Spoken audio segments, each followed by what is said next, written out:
Olá, pessoal! Vamos dar continuidade ao nosso módulo sobre a Lei de Diretrizes e Bases da Educação Nacional.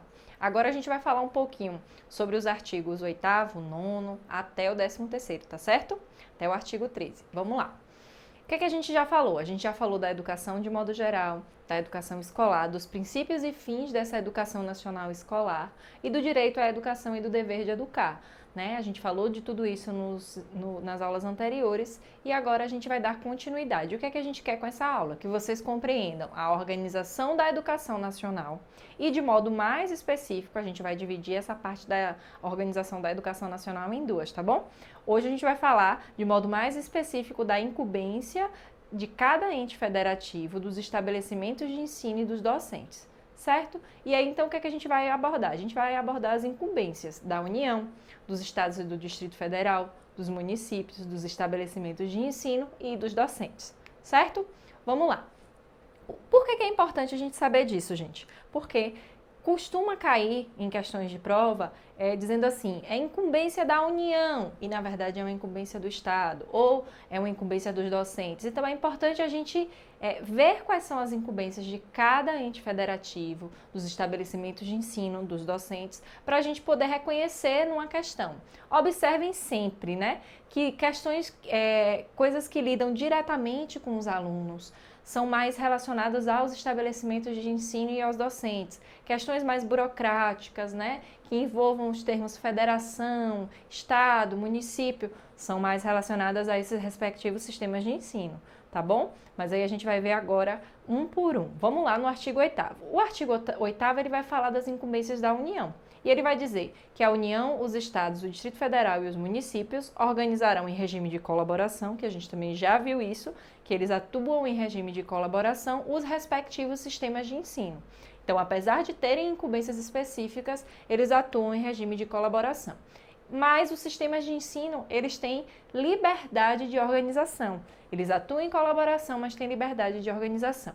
E a União cabe coordenar a política nacional de educação, articulando os diferentes níveis e sistemas e exercendo uma função normativa, ou seja, uma função de legislar, certo? De normatizar como é que vai acontecer isso nos outros sistemas. Uma função redistributiva, que a gente também já viu, de redistribuir para os demais sistemas, para as instituições de ensino, financeira e tecnicamente, e supletiva em relação às demais instâncias educacionais. Então, a União, nessa hierarquia, ela é a maior e ela é quem exerce essa função de redistribuir, de suplementar, de normatizar os demais sistemas educacionais, certo? Vamos ver então, o que é a incumbência específica da União? A União incumbe-se-á de: primeiro, elaborar o Plano Nacional de Educação, em colaboração com os estados, o Distrito Federal e os municípios. Gente, se o plano é nacional, quem tem a incumbência de elaborar isso é a União,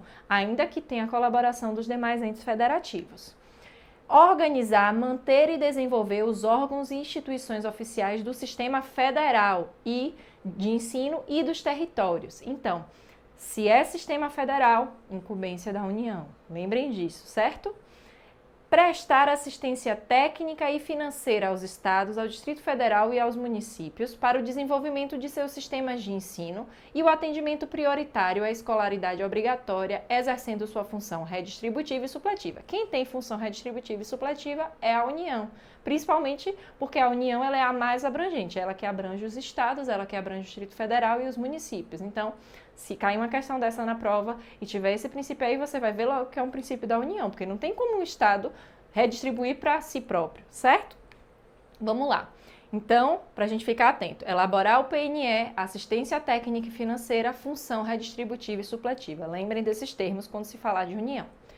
Vamos continuar. Estabelecer em colaboração com os estados, o Distrito Federal e os municípios, competências e diretrizes para a educação infantil, o ensino fundamental e o ensino médio, que nortearão os currículos e seus conteúdos mínimos, de modo a assegurar uma formação básica comum.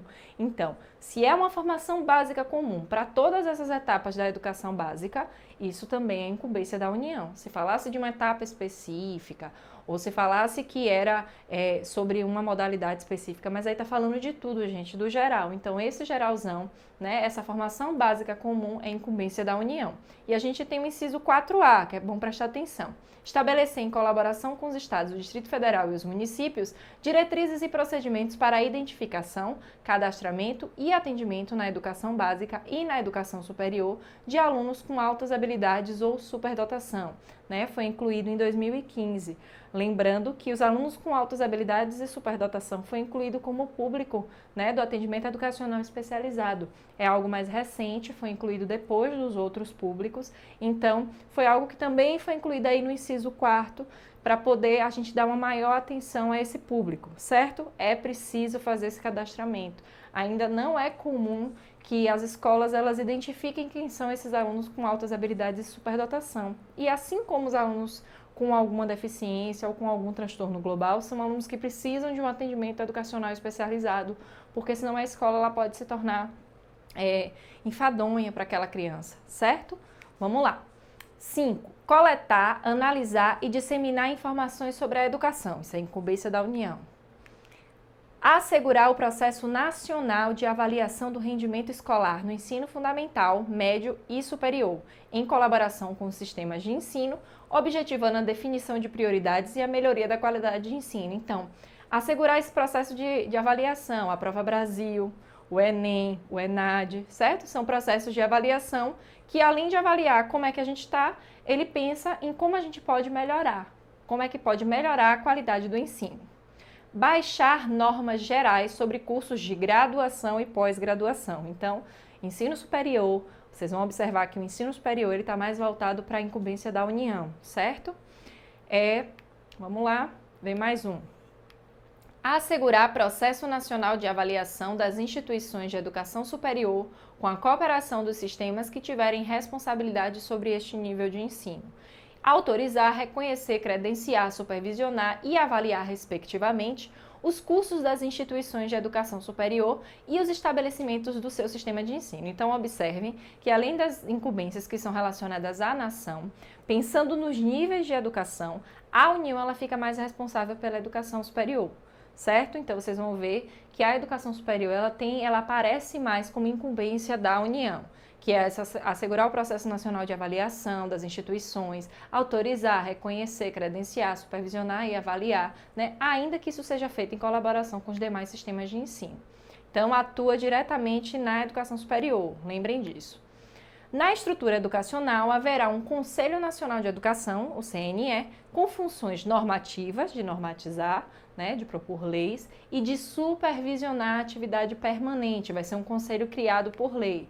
Outra coisa, as atribuições constantes no inciso 9, que é aquela de avaliar, supervisionar as instituições de educação superior, poderão ser delegadas aos estados e ao Distrito Federal, desde que eles mantenham instituições de educação superior. Ou seja, os estados também podem fazer isso, se eles mantiverem educações de ensino superior, como a gente tem, né, as universidades estaduais, por exemplo. Então, isso pode ser delegado também ao estado. Agora, vamos ver quais são as incumbências dos estados, certo? Organizar, manter e desenvolver os órgãos e instituições oficiais dos seus sistemas de ensino. Assim como a União, né? Ela também, do seu próprio sistema de ensino, o Estado também. Ele vai organizar, manter e desenvolver os órgãos e instituições oficiais do seu sistema. Definir com os municípios, e aí é fácil de você ver que essa é uma incumbência do Estado, porque ela só vai tratar dos municípios. Então, quando é a União, ela vai falar sempre que é junto com o Estado, com o Distrito Federal e com os municípios. Quando é do Estado, definir com os municípios formas de colaboração na oferta do ensino fundamental, as quais devem assegurar a distribuição proporcional das responsabilidades de acordo com a população a ser atendida e os recursos financeiros disponíveis em cada uma dessas esferas do poder público. Elaborar e executar políticas e planos educacionais em consonância com as diretrizes e planos nacionais de educação, integrando e coordenando as suas ações e a dos municípios. Observa de novo o link aí, só com os municípios. Então, atuar com prioridade no ensino médio e assumir responsabilidade sobre o seu sistema de ensino estadual. Essas são o que a gente precisa prestar atenção com relação ao Estado, certo? São as incumbências que são mais fortes com relação ao Estado. Então, autorizar, reconhecer, credenciar, supervisionar e avaliar, respectivamente, os cursos da instituição de ensino superior e os estabelecimentos do seu sistema de ensino. Lembra que a gente viu que pode ser feito pelo Estado também? essa questão com as instituições de ensino superior e os seus próprios estabelecimentos. Baixar normas complementares para o seu sistema de ensino, existem as normas gerais da União, as normas complementares para os estados. Assegurar o ensino fundamental e oferecer com prioridade o ensino médio a todos que o demandarem, respeitando o disposto no artigo 38 dessa lei, que é um artigo que vai falar mais especificadamente sobre o ensino médio. Então, preste atenção, a prioridade do Estado é o ensino médio, por isso que a gente já viu, né, que quando tem escolas próximas da sua residência, observe, escolas de ensino médio comumente são estaduais. Escolas de ensino fundamental, anos finais, elas estão sendo municipalizadas, justamente porque a prioridade do Estado é com o ensino médio. E como o ensino médio precisa de uma atenção, né, então isso está sendo reforçado cada vez mais. Assumir o transporte escolar dos alunos da rede estadual. Se é da rede estadual, quem tem que assumir é o Estado, certo? Vamos aqui, ó, só lembrar, atuar com prioridade no ensino médio e assumir a responsabilidade sobre o seu sistema de ensino estadual. Ao Distrito Federal, aplicar-se-ão as competências referentes aos estados e aos municípios. Então, o Distrito Federal, ele vai ter as incumbências tanto do estado quanto as do município, certo? É bom lembrar disso. Os municípios incumbem-se-ão de... Vamos ver quais são agora as incumbências do município. Organizar, manter e desenvolver os órgãos e instituições oficiais do seu sistema de ensino, integrando-os às políticas e planos educacionais da União e dos estados. Tá claro aí, né, gente? Se o único que não está citado aí é o município, então ele que tem que integrar. A União e os estados é o município que vai integrar. Exercer ação redistributiva em relação às suas escolas. Ou seja, o município ele vai lidar com a instância que é, digamos assim, hierarquicamente logo depois, que são as escolas. Então, exercer a redistribuição para essas escolas. Baixar normas complementares para o seu sistema de ensino, que também tem lá no do estado, só que no caso do município é do sistema de ensino municipal. Autorizar, credenciar e supervisionar os estabelecimentos do seu sistema de ensino. Não é permitido ao município o credenciamento, por exemplo, de universidades de cursos de educação superior, certo?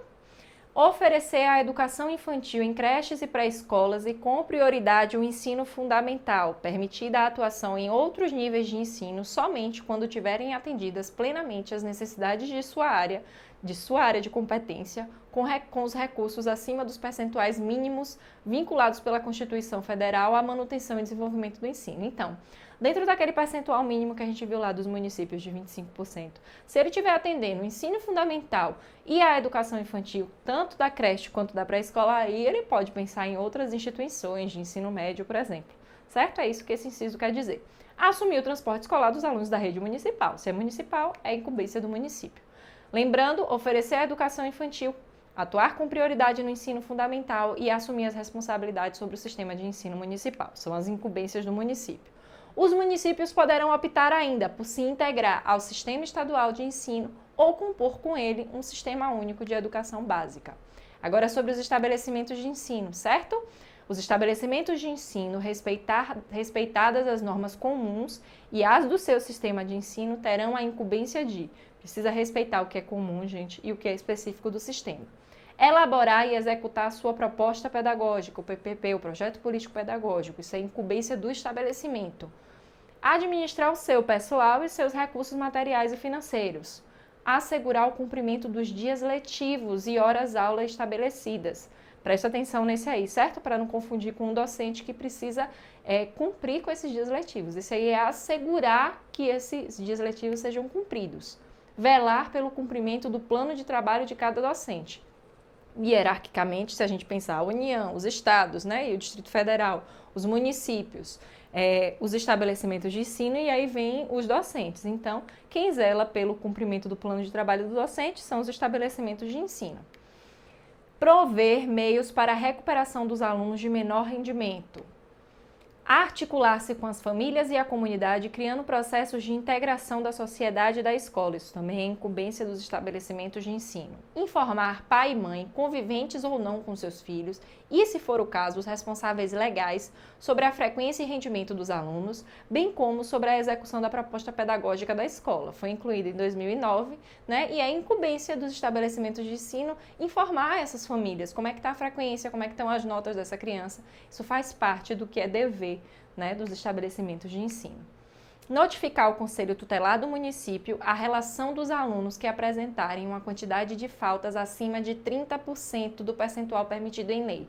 Gente, isso aí foi alterado em 2019. Antes era 50%. Certo? Fique atenta com essa mudança, porque pode ser que venha cair em alguma prova. Foi alterado em 2019. Então, quando a criança apresentar 30% do que é permitido faltar, né? Quando ela já estiver ali perto do que é ali permitido, por exemplo, o ensino fundamental, ela pode faltar 25%. Quando ela completar 30% desses 25%, já precisa ser notificado ao Conselho Tutelar. A família precisa ser alertada de que isso pode ser notificado ao Conselho Tutelar. Promover medidas de conscientização, de prevenção e de combate a todos os tipos de violência, especialmente a intimidação sistemática ou bullying no âmbito das escolas. Gente, importantíssimo esse inciso aí. Os estabelecimentos de ensino, eles precisam pensar em um plano de convivência, em um projeto de atuação contra um bullying. Por quê? Porque a gente tem visto o quanto isso tem aumentado nas escolas e agora é lei, certo? A partir de 2018 é lei. Os estabelecimentos de ensino precisam ter algo planejado de combate ao bullying, porque se acontecer qualquer situação, para que evite-se acontecer qualquer situação, mas se acontecer, os estabelecimentos de ensino, eles podem ser autuados por não terem projetos voltados para isso. Estabelecer ações destinadas a promover a cultura de paz nas escolas também foi incluído por essa mesma lei em 2018. E os docentes incumbênciam de quê? Participar da elaboração da proposta pedagógica. Quem faz a proposta é lá o estabelecimento de ensino, mas o docente participa. Elaborar e cumprir o seu plano de trabalho, segundo a proposta pedagógica, zelar pela aprendizagem dos alunos, estabelecer estratégias de recuperação para os alunos de menor rendimento. Lembra que a gente viu que também tem uma contribuição lá dos sistemas de ensino em pensar, né? Mas quem estabelece as estratégias é o docente. Ministrar os dias letivos e as horas-aulas estabelecidas, além de participar integralmente dos períodos dedicados ao planejamento, à avaliação e ao desenvolvimento profissional. Colaborar com as atividades de articulação da escola com as famílias e comunidades. Para finalizar, os sistemas de ensino se organizam em regime de colaboração. No entanto, cada ente federativo tem incumbências próprias que precisam ser prioritariamente seguidos, e foi isso que a gente viu nessa aula. E com isso a gente finaliza a nossa aula sobre as incumbências dos sistemas de ensino, dos estabelecimentos e dos docentes.